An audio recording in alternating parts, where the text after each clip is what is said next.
Hello! Hi! I'm Brittany. And I'm Brad. And we are AudioShelf. Before we start, make sure to click that red button down below to subscribe to our channel. And hit that little bell so you can stay up to date whenever we release a new episode. Tell them what we're doing today, Britt. Today, Brad, we are doing series that we could not finish. Ooh. So book series that we had to stop in the middle, that we just got tired of, that we hated, that we just fell asleep during. Doing those. We're going to have 2 from each of us. Ooh, so I can't wait. You know what to expect. So I want to go first. Yes, please. So the first series that I stopped reading because I did not like it was the Fallen series by Lauren Kate. I read Fallen, which is book 1, and I read the second book, which is Torment. And I just didn't enjoy it. It's basically about fallen angels who come to this school, and there's a couple that keeps reliving their lives once they fall in love. So once they fall in love, they end up dying, and then they meet again in another life, and they start all over again. That's like that Disney movie, Susie Q. Oh, yes. Yes, that was a good one. Yes. That was a good one. And for me, the series fell flat because I just felt like it was super boring. Like nothing was happening. This crazy great storyline was happening or described to me on the back of the cover. But in the actual book, I was just like, come on. Blase, blase. So yeah, I just did not like it. And I stopped at book 2. And it's a very, very popular book. There's actually a movie. There was only one movie because the movie was horrible. Ooh. Yes. And I watched the movie. It was like, ugh, still boring. So I just stopped with the series. But please forgive me if you love the series. I have my own opinion, and you should not, be upset with me because you can have your own opinion too. Yes. It is important to note and make that distinction that these are all our personal opinions. Mm-hmm. And if you don't like it, well, that's your opinion, and that's fine. And thank you for that. So what's yours? My first one, I can't say which one I want to describe first that I hate more. Oh, because you forgot the list? No. Oh, okay. I just don't know which one I want to say first. Let's say the one that's closest to the letter J. Oh, okay. I had to do the alphabet in my head a little bit.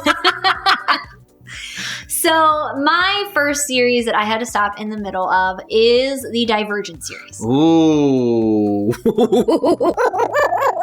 I had to stop at Insurgent. I got through Insurgent, but I did not continue on to Allegiant just because I could not stand For and Triss in Insurgent.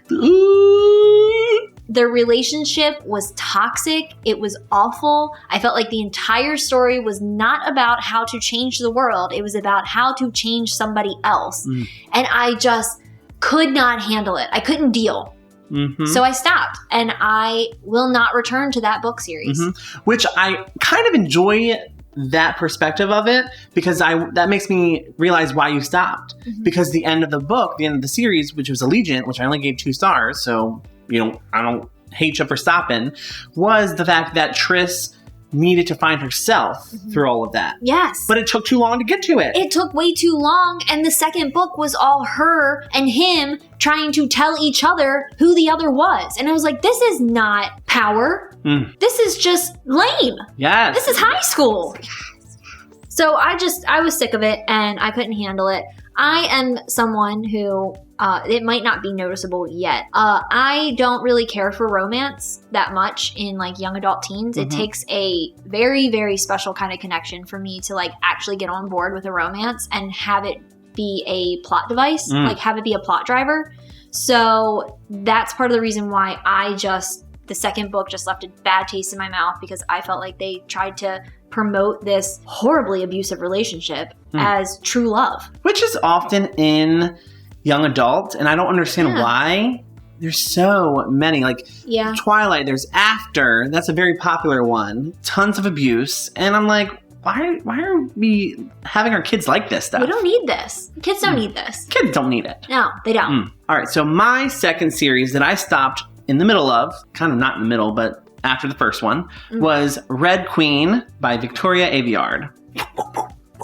You want me dodging knives? I just want to be sure. Stars? Yep. Whatever they throw in Red Queen, I'm going to dodge them. So for me, I just really did not like this book. I mean, I liked the first one, But I read I read Glass Sword. Yes, we did. And I didn't like it because I was like, what happened in the first one? We were going to do a whole review on it. Yes. And we got to the end and we're like, we can't. I read Glass Sword and I was just like, I don't even know what just happened because I was too focused on trying to remember what happened in Red Queen. And I didn't really read them that far apart. Yeah. That was what was confusing to me. Was I think Red Queen was great and it had so much storyline, but it left my brain so quickly. And then when I went into Glass Sword, I had to restart anything that I knew about the series and I was just confused. And I just didn't want to jive with it. I didn't want to continue the story because I was like, I don't remember what happened in book 2, book 1. How am I supposed to know and retain the information from book 3? Yeah. So I'm sorry, Victoria Aveyard and her fans. I know you have a lot of them, but it's just something I didn't really get. And again, that's totally fine. So my second and final series that I could not continue on with was The Paper Magician by Charlie N. Holmberg. This is another one that had a romantic partner that was the entire plot of the story that was so unnecessary, it just boiled my blood. And made me angry. Didn't need it. Didn't need it. Paper Magician is a amazing school of magic. Like, Charlie created something so wonderful in this magic usage way, in this Victorian era period. Like, it was such a cool setup. Everything was amazing. And then we get placed with our main character in her school of magic, which is paper, and it's supposed to be the weakest, and she was like top of her class, everything was great. She gets placed with this other paper magician who's very, very powerful. Something happens to him, but in the meantime, she had like fallen in love with him. It was also her professor. It was her professor, which I know you love. And I love that, but it was so weird. It was really weird. And I like the mysteriousness behind a teacher-student love affair. Yeah. I like it hidden in the closet somewhere, doing the dirty on a chalkboard. No one has to know. But this was like very out and about. Yeah. Like, oh, I love my professor. Yeah. Like, if you're going to have an affair with your professor and in your book, then have Fabio shirtless on the cover with a ruler and let me know that this is where the book is going so I cannot read it, or I can read it at very special times. Yes. But I went into this book expecting this really awesome like story where she travels like through the vessels of like his body, basically. Like, she's going to all these lengths to get this man back, and then she does. It was also too metaphoric. It was just way too much. And the story, the love story didn't have to be there. It could have been a professor that she really looked up to and admired, not because she fell in love with him, not because the female fell in love with the male and she had to convince the male through saving him that he loved her too. It could have been someone she admired and she looked up to and she wanted to save him just because he was a good professor. There did not need to be a romance. What was also confusing about the Paper Magician series, and I also read The Glass Magician.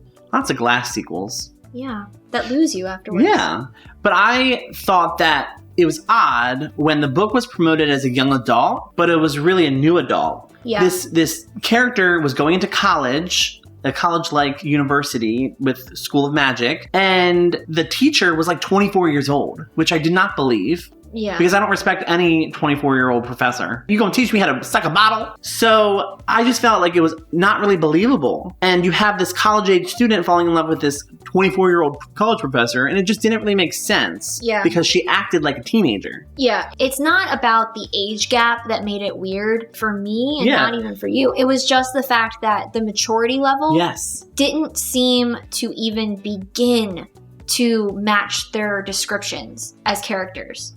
Like, we were supposed to believe that the main character, which I completely forgot her name because I barely retained any of it because I just was so frustrated by the end reading it. Our main character just acted so young and just so naive, and that was part of her characterization. But then she was also supposed to be so smart and so driven and so focused and just such a different kind of character, a powerful character. And then the man, I saw him as like a 70-year-old man. But he was written as a 24, but he acted like a 70-year-old man. Yeah, like holed up in his library. He had a previous wife. Yeah, it was too much for me to be believable. And I just didn't jive with that romance. That was not a romance that they had the connection that I wanted to see more of. Exactly. So I stopped after The Paper Magician, which was the first book in the series.